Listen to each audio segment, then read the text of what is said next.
Hi there, my name is Ronnie, together with Lizzie. and welcome to this episode of The Seasons.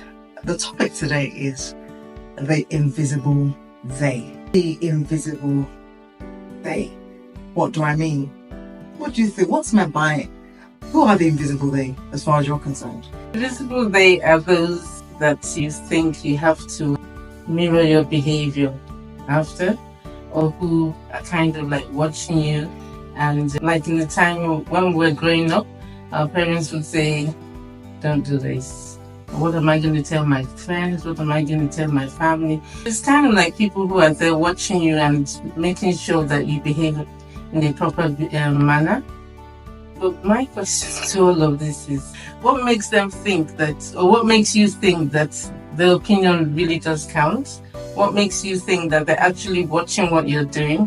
What makes you think that what they think is appropriate for you as well? That's my take on this invisible they. In those days, it was a lot of, oh, you can't do this. This person will say, or that person will say that. And then it now informs your own behavior. You're behaving in a manner that you have to seek the approval of others, as opposed to what you as an individual wants to do.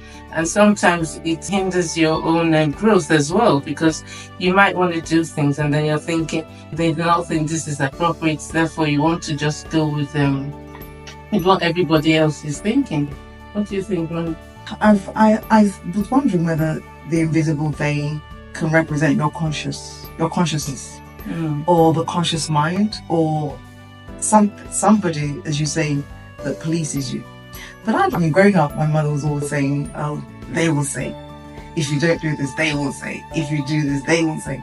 So she'd have issues with her friends. Why don't you try it this way, Mum? No, they will say this, they will say that. I used to ask myself, who exactly is they? It could be our consciousness. Could be our conscious, that we're conscious to it's regulating our behavior. I actually see they as a friend that forces you to do what is right as opposed to what is wrong. For instance, you have an issue with a friend, rather than saying they will say this, you just go ahead and do it. If you don't do X, Y, Z, this is what they'll say. Because of that, then you go ahead and do that, and that thing that you've done is right. In my mind, I think it's a way of calling the invisible they friends who are rooting for you to bring out a better outcome in your behavior with relatives, with friends, with whoever. They're, in a way, they force you to behave how you should behave. For instance, I remember growing up, they would say, oh, if you talk to a man, you get pregnant, and they will say this. Clearly, the outcome is not to get pregnant, so you don't get pregnant. It is true, because they will say, that's rather an extreme example. But I do believe that they is something that's regulating our consciousness so that we can do better or do what we're supposed to do. That's what I think. I think that the challenge is where it dominates us, forces us to do things that are contrary, out of character. That's where it becomes a problem. Or you feel that you're dominated by the things that we feel that the codes we've given the day will fit into. Whereas if you see them as a friend, they can only regulate your behavior to do good things. If you see them as the village chief that basically tells you to do, you can't do this, you can't do that, you can't do that, then it becomes an issue because you're limiting what you can do.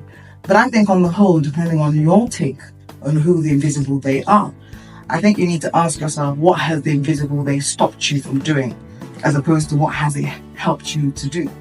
Personally, I like to adopt the invisible they as a friend, so clearly they are rooting for me to do better and be better. If you put it that way, that's a different way of looking at it. At the end of the day, it's up to you to decide what the invisible they means to you. It's up to you to decide if you want to pay attention to whatever the invisible they is saying to you. It's up to you to decide if they're friends or if they're not friends. The invisible they, yes, could be your conscience. It could be what physical people, like sometimes you want to do something and you're thinking, my parents won't be happy with this. That is also part of the invisible they.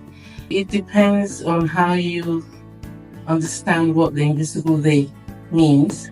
And it could be counterproductive, and it could actually be in a very positive way. That's how I see the invisible day. Yeah. As you're talking, I'm thinking the invisible they could be your in-laws. For a lot of people, it could be your in-laws.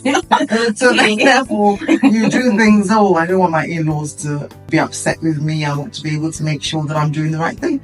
And I have to say, in that regard, the invisible they is a good thing. Or it could be parents, like you said, or it could be friends, it could be enemies. I think you need to think in terms of what has it made, what has the invisible they made. Have you ever thought about what they're about? And who is your invisible they?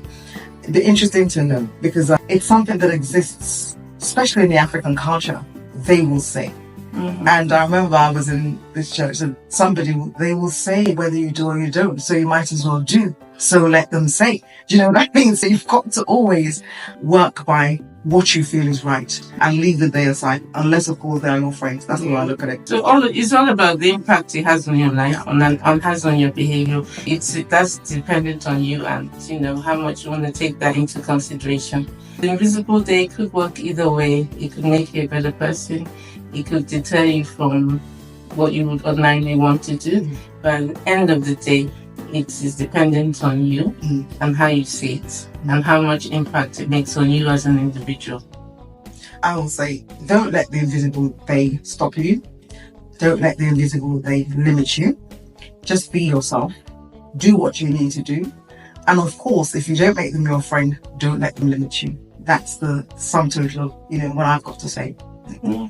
And for me, Lucy, till next time, Ronnie, speak to you soon.